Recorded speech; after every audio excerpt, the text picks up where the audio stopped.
အကုန်လုံးရတယ်နော်တော့ကြမရဘူးလို့တော့မပြောနဲ့နော်မကြဘူးလို့ပြောရင်နားနိုးမှာကြအခုအကုန်လုံးလည်းရတယ်ဆိုတော့အကုန်လုံးဟမ်တချင်းအဆိုပြအောင်မဘာတချင်းတော့အေးလေးတချင်းလားအေးလေးမှရွာတယ်မိုးဆိုပြရှမ်းတချင်းဆိုပြရမလားအစပါတယ်မင်းရသေးတယ်လေဆိုပြသူလို့ဒါလောက်စိတ်ညစ်နေပါစေဆိုတချင်းဆိုခိုင်းဟောပြောရှင်မူလေးဆိုပြမလို့လေဘာတချင်းတော့ပြောအောင်လေတောင်းလေရှမ်းတချင်းစောင်းနေဖူးဖွေးလေးရိုးစရာကြီးတီးလုံးလည်းမပါတာလည်းမပါဘလို့ဆိုပြပါဦးလေโอเคရတယ်နော်စောင်းနေဖူးဖွေးလေးတောင်းနှမ်းများကြမှာ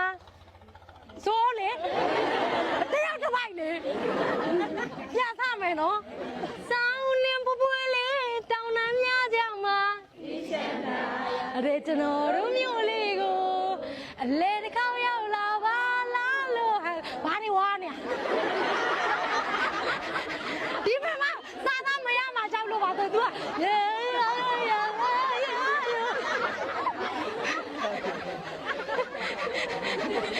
ငါတော့အောင်မသူ့နောက်လိုက်ပြီးစုံမယ်ပေါ့ဟာလေးမ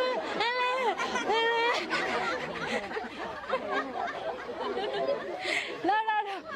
အေးများတဲ့စောင်းညမှာမီးအောင်ထိန်ထိန်လူများနဲ့ချင်းလေးနဲ့စောင်းမြောင်ဆိုမနေတယ်မနဲ့ညီမလေးနဲ့သားတို့ဟိုဘက်မှာသွားတိုက်လိုက်ရအောင်လားဇုံတွဲတွေနဲ့အလေးတွေအားကြလူဆောင်နေမယ်မမကြီးနဲ့မမဆိုလို့လောက်လေဆိုလေစနေလေးမီလေး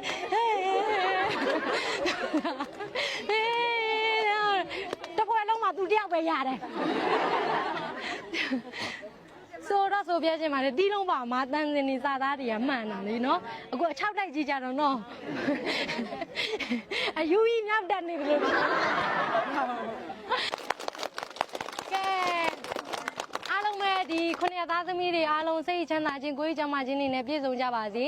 ဒါမိသားစုတွေဒါပျော်ရွှင်တဲ့အိမ်လေးနဲ့မိသားစုတွေတိုက်တိုက်ဝင်ဝင်ပြန်လဲတည်ထောင်နိုင်ကြပါစေလို့ဆုမကောင်းတောင်းပေးလိုက်ပါတယ်နော်နောက်ထပ်အလူရှင်တွေရှိလို့ရှိရင်လည်းဒီကိုလွတ်ပေးပါမယ်နော်အားလုံးပဲကျေးဇူးပါအားလုံးပဲတတာโอเคတတာ